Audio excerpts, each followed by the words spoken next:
lo que sí que os vamos a pedir ahora, los móviles, por favor, o apagaos o en silencio, porque van a empezar a leer el comunicado, entonces, claro, si empiezan a sonar móviles, entonces el silencio más absoluto para que se les escuche, ¿vale? Buenos días a todos y muchas gracias por estar aquí. Egun guzti hori eta nire esker etortzeagatik.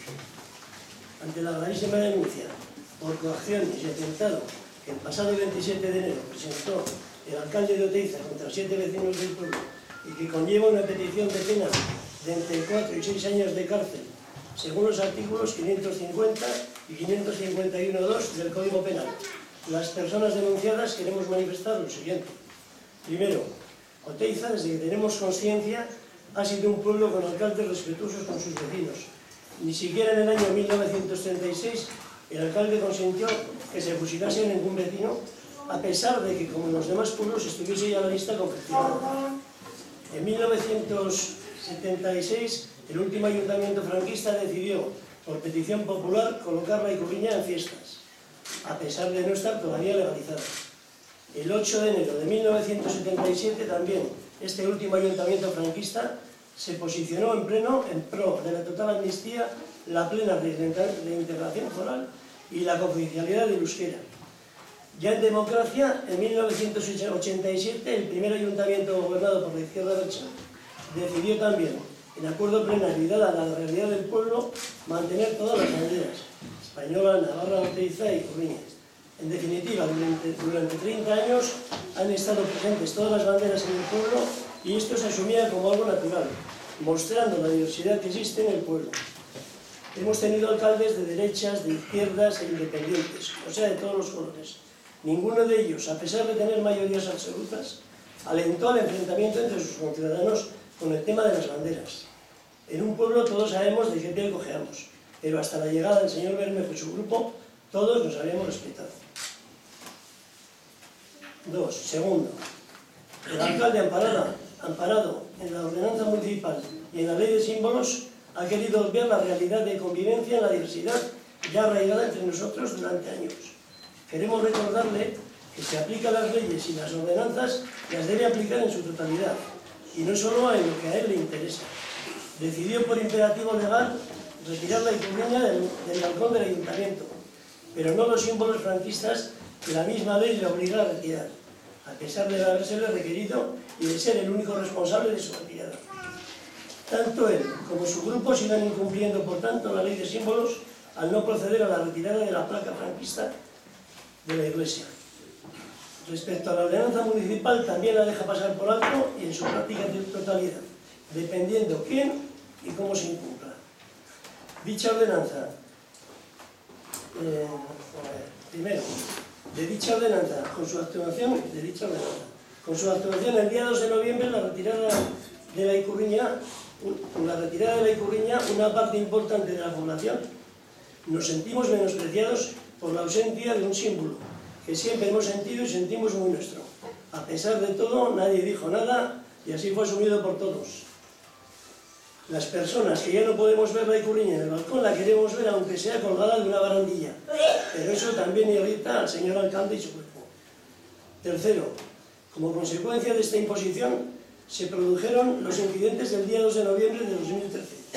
Sabemos que este tipo de sucesos generan muchas portadas y tienen mucho eco, pero es necesario contrastar bien la información y saber lo que realmente ocurrió ese día. Se nos ha llamado terroristas, terroristas de baja intensidad, sin ningún fundamento, llegando la noticia hasta el Congreso de los Diputados y hablando del asunto medios estatales como ABC, El Mundo, Intereconomía, etc. Y medios locales como Diario de Navarra, que les gusta hacer sangre con todo lo que suene a vasco y sus símbolos. Según la denuncia del alcalde, por la mañana la amenazaron e insultaron por retirar 3 banderas. Por la tarde pasaba por casualidad también aparecieron con él 2 patrullas de la Policía Foral, también por casualidad apareció coincidiendo con la salida de misa de la gente y la retransmisión en los bares de un partido, de Osasuna, y también por casualidad coincidiendo con una tarde, una temperatura excelente, por lo cual las calles, bares y terrazas estaban llenas de gente.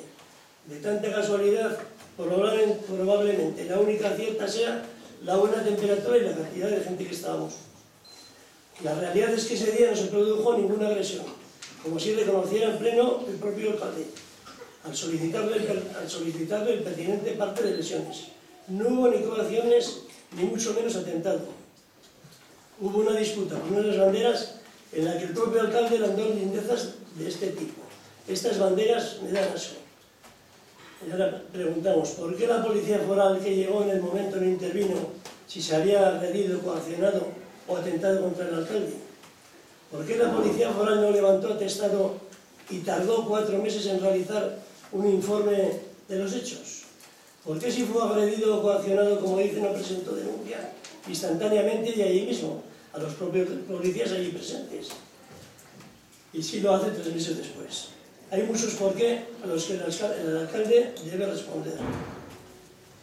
Cuarto, nosotros lo ocurrido el día 2 de noviembre lo consideramos una provocación dura y dura por parte del alcalde, que con sus ansias de protagonismo, meses después de los hechos y amparado por los compañeros de su partido, están generando una crispación en el pueblo que hasta ahora no se recordaba, y muchísimo mayor que los propios hechos en sí.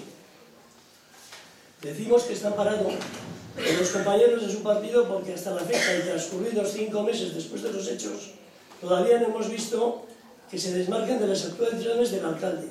Nos gustaría saber lo que piensan o las responsabilidades que tienen los compañeros del Grupo Municipal Socialista en estas denuncias.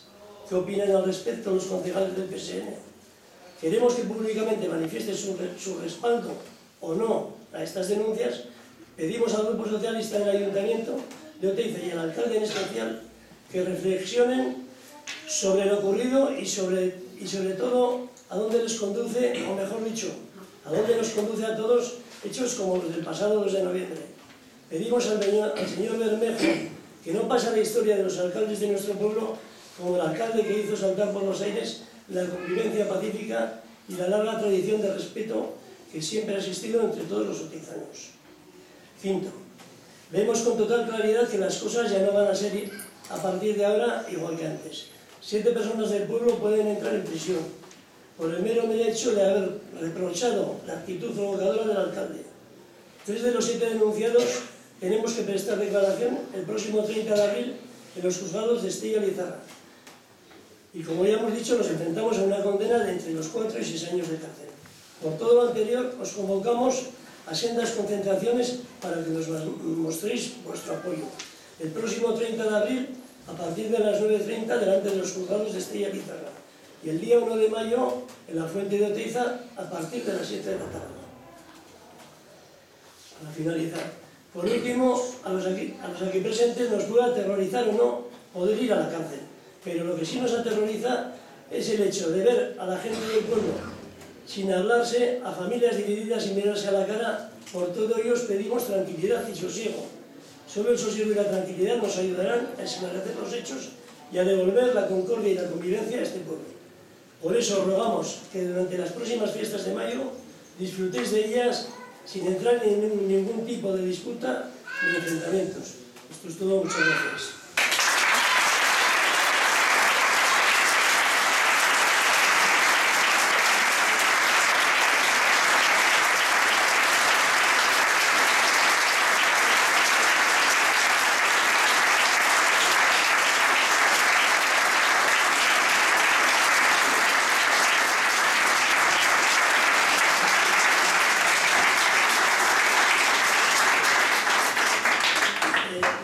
Os queremos pedir disculpas a los periodistas, pero no vamos a contestar a ninguna pregunta porque está próximo el juzgado y no queremos meter la pata. Tampoco tenemos mucha experiencia en esto, o sea que disculpad, ¿eh?